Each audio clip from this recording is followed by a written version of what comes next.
Hello दोस्तों, स्वागत है आप सभी का आज के इस वीडियो के अंदर और मैं हूं आपका दोस्त उदित महेश्वरी। तो दोस्तों, आज की इस वीडियो के अंदर हम लोग बात करेंगे लॉरस लैब्स के बारे में। हम लोग करेंगे इस कंपनी का पूरा डिटेल्ड एनालिसिस, जिसके अंदर हम लोग सबसे पहले बात करेंगे इस कंपनी के ओवरव्यू के बारे में। फिर हम लोग करेंगे इस कंपनी के मैनेजमेंट का एनालिसिस। नेक्स्ट हम लोग करेंगे इंडस्ट्री एनालिसिस। फिर हम लोग डिटेल्ड स्टडी करेंगे इस कंपनी के बिजनेस मॉडल को और लास्टली हम लोग डिस्कस करेंगे इस कंपनी के फाइनेंशियल्स को। तो दोस्तों, अब अगर हम लोग हमारे इस वीडियो को स्टार्ट करें कंपनी ओवरव्यू के साथ में, तो लॉरस लैब जो है वो एक फुल्ली इंटीग्रेटेड फार्मा और एक बायोटेक्निकल कंपनी है और ये मार्केट लीडर है एक्टिव फार्मा इंग्रेडिएंट्स के अंदर। और इनका जो मेन फोकस है वो रहता है एंट्री रेट्रोवियल, हेपेटाइटिस सी और ऑन्कोलॉजी ड्रग्स के ऊपर। अभी जो कंपनी है वो स्टार्ट हुई थी साल 2006 के अंदर और 2006 से लेके 2011 तक ये कंपनी एक एआरवी एपीआई कंपनी थी और उसके बाद में 2011 से लेके 2016 तक इन्होंने खुद को एक एपीआई कंपनी के तौर पे स्टैब्लिश करना स्टार्ट कर दिया। और उसके बाद में नेक्स्ट इनका जो तीसरा फेज आया 2016 से लेके 2021 तक का, उसमें इन्होंने खुद को एक प्रॉपर फार्मा कंपनी के अंदर कन्वर्ट कर लिया था। अब अभी के टाइम पे इनके पास में एट प्रेजेंट टोटल 3 सेगमेंट्स है, जिसमें सबसे पहला सेगमेंट आ जाता है एपीआई का सेगमेंट। और इस सेगमेंट के अंदर ये लोग डेवलप, सेल और मैन्युफैक्चर करते हैं एपीआई को और एडवांस इंटरमीडिएरीज को। इसके बाद में इनका जो दूसरा सेगमेंट आता है उसका नाम है फिनिश्ड डोसेज फॉर्म, यानी कि एफडीएफ। और इसके अंदर ये लोग डेवलप और मैन्युफैक्चर करते हैं ओरल सॉलिड फॉर्मुलेशंस को। फिर यहाँ पे इनका जो तीसरा सेगमेंट आता है वो है Laurus synthesis and Laurus bio का। इसके अंदर सबसे पहले अगर लॉरस सिंथेसिस की बात करें तो लॉरस सिंथेसिस के अंदर ये लोग कुछ इंपॉर्टेंट मटेरियल इंटरमीडिएरीज और कुछ एपीआई डेवलप करते हैं न्यू केमिकल एंटिटीज के लिए। इसके बाद में लॉरस बायो के अंदर ये लोग रिकॉम्बिनेंट प्रोडक्ट्स जो कि एनिमल ओरिजिन फ्री प्रोडक्ट होते हैं for safer and viral free bio manufacturing के लिए ये काम आता है। और इसके अलावा अगर मैं बात करूं इनके एक्विजिशंस के बारे में, तो इन्होंने इस साल एक एक्विजिशन किया रिचकेयर लाइफ साइंसेज प्राइवेट लिमिटेड का, जिसमें इन्होंने इस रिचकेयर लाइफ साइंसेज का 72.55% के स्टेक को बाय कर लिया दो प्राइवेट इक्विटी फंड से, जिसमें पहला प्राइवेट इक्विटी फंड का नाम है एट रोड्स, दूसरा है वेंचर ईस्ट। और इस रिचकेयर का नाम बदल करके इन लोगों ने रख दिया लॉरस बायो प्राइवेट लिमिटेड। इसके अलावा इस साल इनका जो दूसरा एक्विजिशन था वो रहा पैक्लोंग फार्मा का, जो कि एक south Africa based pharma company है और इसका नाम इन लोगों ने चेंज करके कर दिया लॉरस जेनेरिंग एसए पीटीवाई लिमिटेड। और इसके अलावा लॉरस लैब ने इम्यूनो एक्ट नाम की एक कंपनी है जो कि कार टी सेल थेरेपी का काम देखती है। उसके अंदर लॉरस लैब ने 26.62% के स्टेक को बाय कर लिया 46 करोड़ आईएनआर के अंदर। और आने वाले टाइम में लॉरस लैब इस सेम कंपनी के अंदर 9.75 करोड़ आईएनआर और डालेगा 5.64% के स्टेक को एक्वायर करने के लिए। इसके अलावा लॉरस लैब जो है 9 out of top 10 largest pharma companies को एपीआई सप्लाई करता है और इसके पास में बैकवर्ड इंटीग्रेशन होने की वजह से भी एक एडवांटेज हमेशा मौजूद रहता है।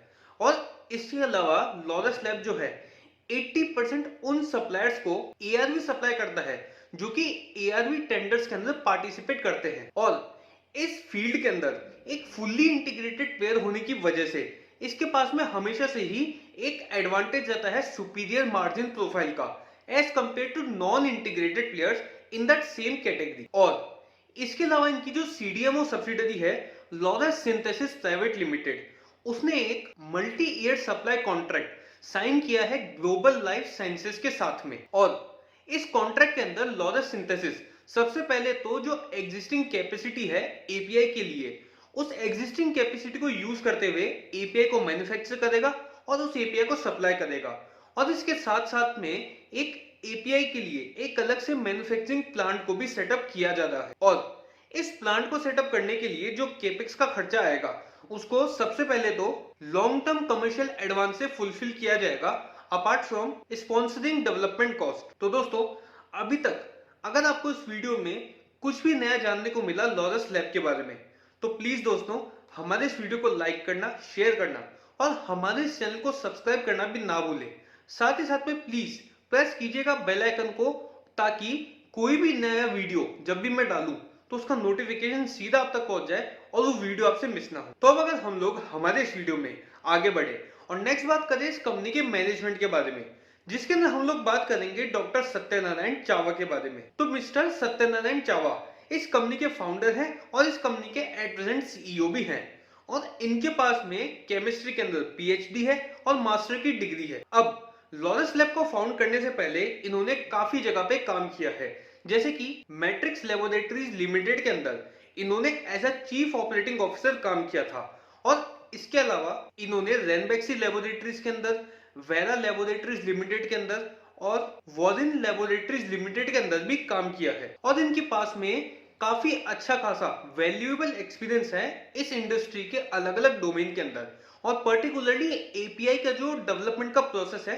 उसके अंदर भी। तो अब अगर हम लोग हमारे इस वीडियो में आगे बढ़े और डिस्कस करें इंडस्ट्री एनालिसिस के बारे में, जिसके अंदर हम लोग सबसे पहले बात करेंगे ग्लोबल फार्मा मार्केट के बारे में। तो ग्लोबल फार्मा मार्केट जो है उसका जो मैन्युफैक्चरिंग का मार्केट साइज है वो फाइनेंशियल ईयर 2019 के अंदर था 324.42 बिलियन यूएसडी का और 13.74% के सीएजीआर से ये ग्रो करेगा 2020 से लेकर 2027 तक के पीरियड के दौरान।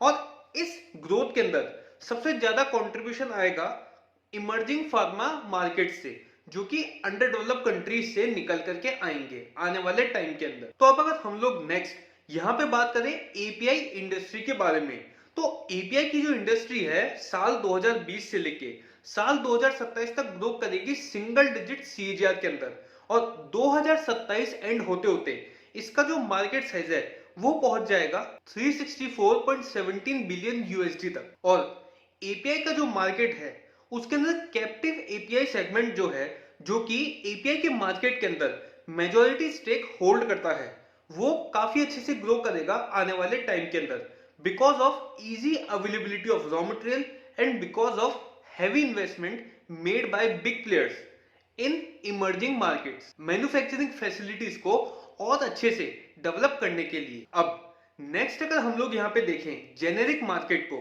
तो इसका जो वैल्यूएशन था 2020 के अंदर वो था 387.92 बिलियन यूएसडी का और 2021 से लेकर 2030 तक 5.7% के सीएजीआर से ग्रो करते हुए ये पहुंच जाएगा 675.20 बिलियन यूएसडी के वैल्यूएशन के ऊपर। अब इस मार्केट वैल्यूएशन के अंदर सबसे ज्यादा जो शेयर रहेगा वो रहेगा नॉर्थ अमेरिका का यूएसए की वजह से, जो कि होगा 30% का।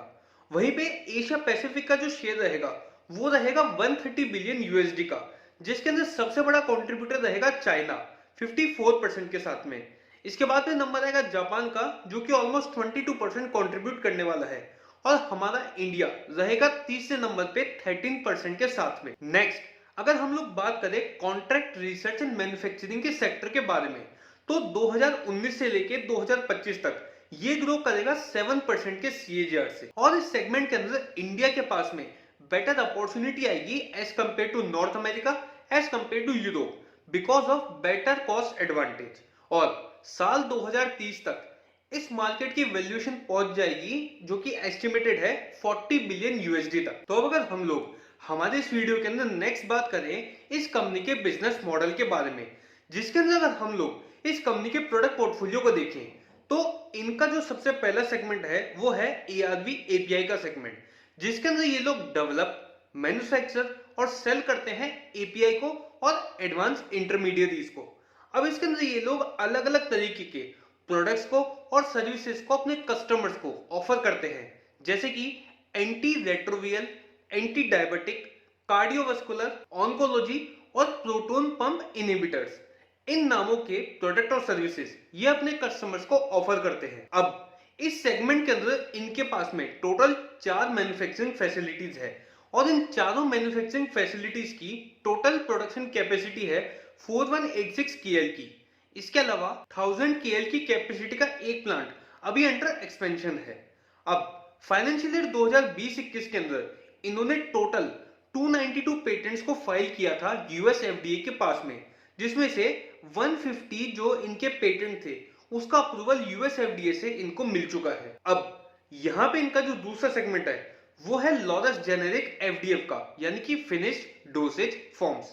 और इस सेगमेंट के अंदर ये लोग डेवलप एंड मैन्युफैक्चर करते हैं ओरल सॉलिड फॉर्मुलेशंस को for lower and middle income countries के लिए, नॉर्थ अमेरिका के मार्केट के लिए और यूरोप के मार्केट के लिए भी। अब इस सेगमेंट के अंदर जो अभी के टाइम पे इनकी प्रोडक्शन कैपेसिटी है वो है 5 बिलियन यूनिट्स की पर एनम की, जो कि आगे आने वाले टाइम में जस्ट डबल हो जाएगी, यानी कि 10 बिलियन यूनिट्स पर एनम की। इसके अलावा इस सेगमेंट के लिए इन्होंने ईयू रीजन के अंदर एक पार्टनरशिप करी है वहां के एक बहुत बड़े प्लेयर के साथ में फॉर कॉन्ट्रैक्ट मैन्युफैक्चरिंग। तो अगर अब हम लोग इनके तीसरे सेगमेंट के बारे में बात करें जो कि है लॉरस सिंथेसिस का, जिसके अंदर ये लोग कॉन्ट्रैक्ट डेवलप और मैन्युफैक्चरिंग की सर्विसेज को प्रोवाइड करवाते हैं।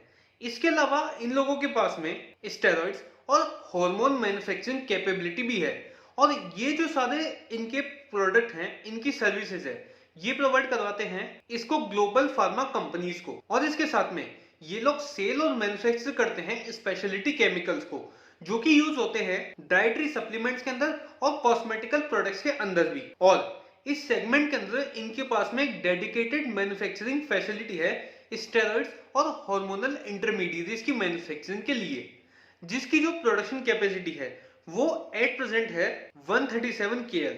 और इसके अलावा एक डेडिकेटेड ब्लॉक भी ये लोग मैन्युफैक्चर करवा रहे हैं हाई पोटेंट फाइटोकेमिकल एपीआई के लिए। और इसके अलावा इनकी जो दूसरे सारे सिंथेसिस हैं उसके लिए एट प्रेजेंट इनके पास में 147 KL की मैन्युफैक्चरिंग कैपेसिटी है। तो दोस्तों अब अगर हम लोग हमारे इस वीडियो के अंदर लास्ट पार्ट को स्टार्ट करें, यानी कि इस कंपनी के फाइनेंशियल एनालिसिस को, तो इसके अंदर अगर हम लोग इस कंपनी का सबसे पहले रेवेन्यू फ्रॉम ऑपरेशन देखें तो फाइनेंशियल ईयर 2016-17 के अंदर इस कंपनी का रेवेन्यू था 1905 करोड़ INR पे, जो कि फाइनेंशियल ईयर 2020-21 के एंड होने पे इंक्रीज होकर के पहुंच गया 4814 करोड़ के ऊपर। यानी कि इस पीरियड के दौरान इन लोगों ने अपने रेवेन्यू को 20% के CAGR के रेट से ग्रो किया। और अगर अब हम लोग यहाँ पे सेगमेंट वाइज रेवेन्यू की बात करें तो यहाँ पे मेजर कंट्रीब्यूटर रहता है इनका एपीआई का सेगमेंट, जिसने कंट्रीब्यूट किया ओवरऑल 50% इनके रेवेन्यू के अंदर। और एपीआई के अंदर भी अगर हम लोग और डीप में जाके इसके सब डिविजन को देखें तो यहाँ पे सबसे पहले सबसे बड़ा कंट्रीब्यूटर रहा एंटीवायरल एपीआई, जिसने कंट्रीब्यूट किया 71%। इसके बाद में जो नेक्स्ट नंबर आता है वो है ऑन्कोलॉजी एपीआई का, जिसने कंट्रीब्यूट किया सिर्फ 8%। और इसके बाद में 21% का कंट्रीब्यूशन आया अदर एपीआई से। लेकिन अभी यहाँ पे आने वाले नेक्स्ट 4 इयर्स के अंदर जो एपीआई का जो इनका बिजनेस है उसके अंदर जो ग्रोथ रहेगी वो सिंगल डिजिट के अंदर ही रहेगी एज पर मैनेजमेंट कमेंट्री। अब इसके बाद में जो हमने इनका सेकंड सेगमेंट डिस्कस किया था एफडीएफ वाला, वो कंट्रीब्यूट करता है इनके रेवेन्यू में 35%। और इनका जो तीसरा सेगमेंट है 11% उसने कंट्रीब्यूट किया था, जिसका नाम था लॉरस सिंथेसिस। अब अगर हम लोग नेक्स्ट इस कंपनी के ईबिटा के बारे में बात करें तो इस कंपनी का ईबिटा फाइनेंशियल ईयर 2016-17 के अंदर 440 करोड़ पे था, जो कि फाइनेंशियल ईयर 2020-21 के अंदर इंक्रीज होकर के पहुंच गया 1573 करोड़ के ऊपर। तो इस पीरियड के दौरान ईबिटा की ग्रोथ रेट रही 9.5% के CAGR की। वहीं पे अगर हम लोग बात करें इस कंपनी के नेट प्रॉफिट के बारे में तो 2016-17 के अंदर वो 190 करोड़ पे था, और 2020-21 के एंड होने पे वो पहुंच गया 984 करोड़ के ऊपर। और इस पीरियड के दौरान उसने 20% के CAGR से ग्रोथ अचीव करी। लेकिन दोस्तों अब यहाँ पे अभी के टाइम पे जो लॉरस लैब है उसके रेवेन्यू की ग्रोथ स्लो डाउन हो रही है, इनके मार्जिन जो है वो नॉर्मलाइज हो रहे हैं, क्योंकि यहाँ पे सबसे पहला रीजन जो इनके लिए है सबसे बड़ा वो है कि इनका जो ARV API है वो डीस्टॉक्ड हो रहा है। और इसके अलावा पहले ये लोग एक एफाविदिन्स नाम का एक प्रोडक्ट सेल करते थे जिसमें ये लोग मार्केट लीडर भी थे, लेकिन अब उस प्रोडक्ट की जगह ले रहा है डोल्यूटिग्रेविड नाम का एक नया प्रोडक्ट। तो अब अगर इस सेम पीरियड के दौरान अगर हम लोग सबसे पहले इस कंपनी का रिटर्न ऑन कैपिटल एम्प्लॉयड देखें तो इनका जो रिटर्न ऑन कैपिटल एम्प्लॉयड है वो 16.5% से इंक्रीज होकर के 40% पे पहुंच चुका है। वहीं पे अगर हम लोग बात करें रिटर्न ऑन इक्विटी की सेम पीरियड के दौरान तो वो ऑलमोस्ट 17% से इंक्रीज होकर के 45% पे पहुंच चुका है। वहीं पे अगर हम लोग इस कंपनी की डेट को भी देखें तो 2020 के अंदर वो थी 1057 करोड़ के ऊपर, जो कि 2021 के अंदर इंक्रीज होकर के 1453 करोड़ के ऊपर पहुंच चुकी है। अब लास्टली अगर हम लोग इस कंपनी के कैश फ्लो का एनालिसिस करें इनके लास्ट के 10 साल के डेटा के अकॉर्डिंगली, तो उसमें सबसे पहले इनका cash flow from operating activities before change in working capital वो था 1556 करोड़ आईएनआर का, और इसमें से इन्होंने टैक्सेस का पेमेंट किया 229 करोड़ आईएनआर का, और इनके चेंज इन वर्किंग कैपिटल के अंदर चले गए 594 करोड़ आईएनआर। तो इनके पास में जो बचा 733 करोड़ वो इनका रहा cash flow from operating activities. इसके बाद में उस बचे हुए पैसे में से 689 करोड़ इन्होंने यूज कर लिए कैपेक्स के अंदर, और यहाँ पे जो रिमेनिंग बचा 44 करोड़ वो रहा free cash flow to firm. इसके बाद में इन्होंने इस पीरियड के दौरान डेट ली 302 करोड़ की, और उसके अगेंस्ट में इंटरेस्ट का पेमेंट किया 58 करोड़ का। तो यहाँ पे free cash flow to equity निकल के आया 288 करोड़ का। अब इन्होंने यहाँ पे इक्विटी इशू करी 7 करोड़ की, और उसके अगेंस्ट में इन्होंने इस पीरियड में डिविडेंड का पेमेंट किया 75 करोड़ का। तो यहाँ पे उसके बाद में जो इनका कोर कैश इंक्रीज हुआ वो हुआ 220 करोड़ का, और इस 220 करोड़ में से फाइनेंस कैश फ्लो के अंदर चले गए 174 करोड़ रुपीस, और इसके बाद में जो इनका नेट कैश इंक्रीज हुआ इस पीरियड में वो हुआ सिर्फ 46 करोड़ का। तो दोस्तों ये था हमारा पूरा वीडियो लॉरस लैब के ऊपर। उम्मीद करते कि वीडियो आपको पसंद आया होगा और आपको जरूर से लॉरस लैब के बारे में कुछ नया जानने को मिला होगा। तो दोस्तों अगर आपने इस वीडियो को एंड तक देख ही लिया है तो प्लीज हमारे इस वीडियो को लाइक करना, शेयर करना और हमारे चैनल को सब्सक्राइब करना ना भूलें। साथ ही साथ में प्रेस कीजिएगा बेल आइकन को भी, ताकि आपको नई वीडियो का नोटिफिकेशन तुरंत मिल जाए और कुछ भी आपसे मिस ना हो।